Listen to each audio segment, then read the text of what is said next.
Finally, nakuha ko na yung original na ORCR natin. Ayun, oh. Sa akin na talaga si Blady.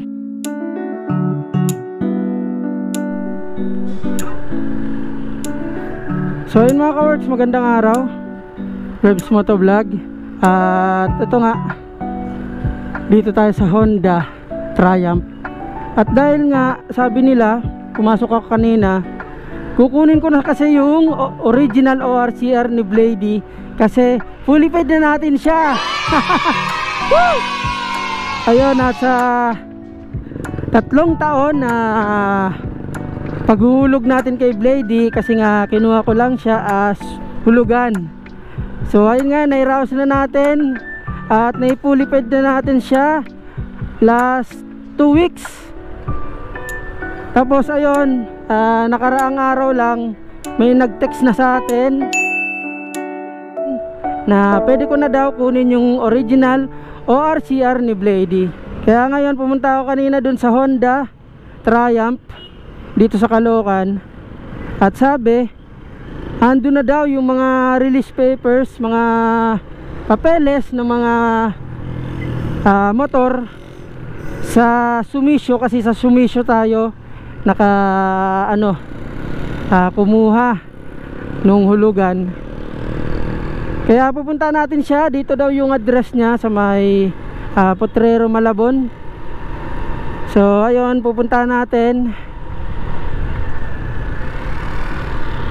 Kailangan makuha natin kasi may palugit lang silang 1 buwan. Pero ang nakakalungkot lang dito is yung plaka niya, dahil nga kinuha natin si Blady noong 2020, kasagsagan ng pandemic. So dahil nga sa 2020 taon na yon, yung mga plaka ay nagkaroon ng issue, kaya hindi, parang imposible nang imposible nang mailabas yung mga plaka na yun, imposible nang may release. Ilang beses ko na rin binalikan dun sa Sumisho, dito sa Honda Triumph, na kung pwede kunin ko na yung plaka ko, pero wala pa daw may release yung wala pa daw may release yung LTO ng mga plaka ng mga taon na yon.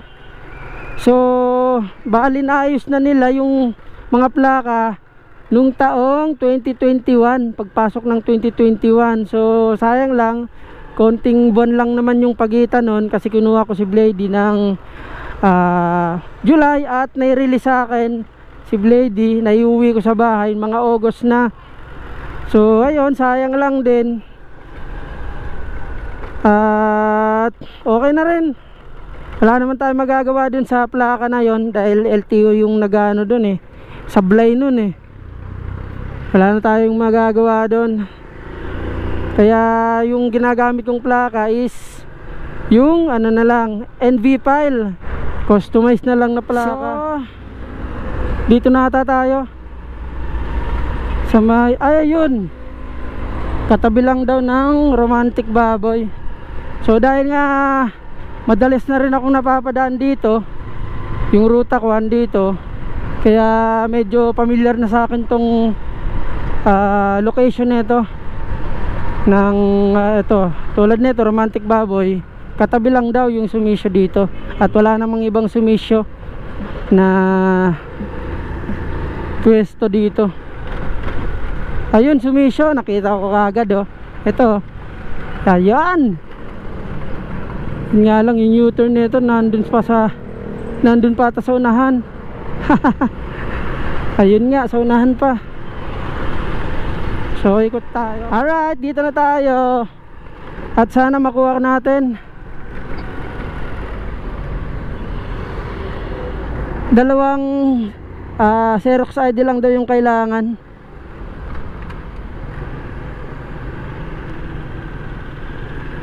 Okay, dito tayo.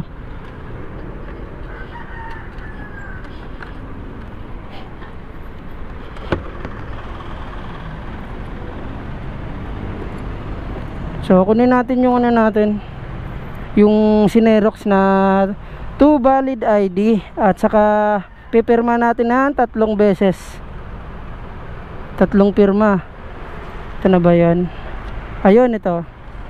Yan. Bali, dinalawa ko na para sigurado. Pipirman ko na lang mamaya. Okay. So, ayun lang. Ito lang daw yung requirement. Saka syempre yung original ID mo, papakita mo dun. Yun. Pagka ikaw ang original owner, ha, ito yung hindi ko lang alam pagka pag sinalo mo lang yung motor. Okay, dito tayo. Sir, kukuha po ng ORCR. Sa akin po. Sa'yo? Opo. Isa lang ba, sir? Dami, pariwo lang mo. Parehas lang, okay. Pipirman pa ba yan, sir? Mamaya na dyan. Maya na, okay.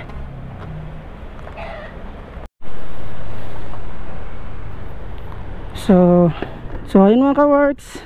Finally, nakuha ko na yung original na ORCR natin. Ayun diba? So ayun, nakuha na natin. At finally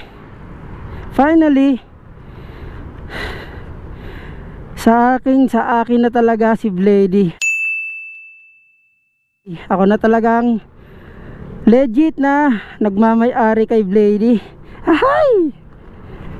So kaya yun, medyo natagalan nga lang tayong kumuha nito dahil nga maraming nakapila.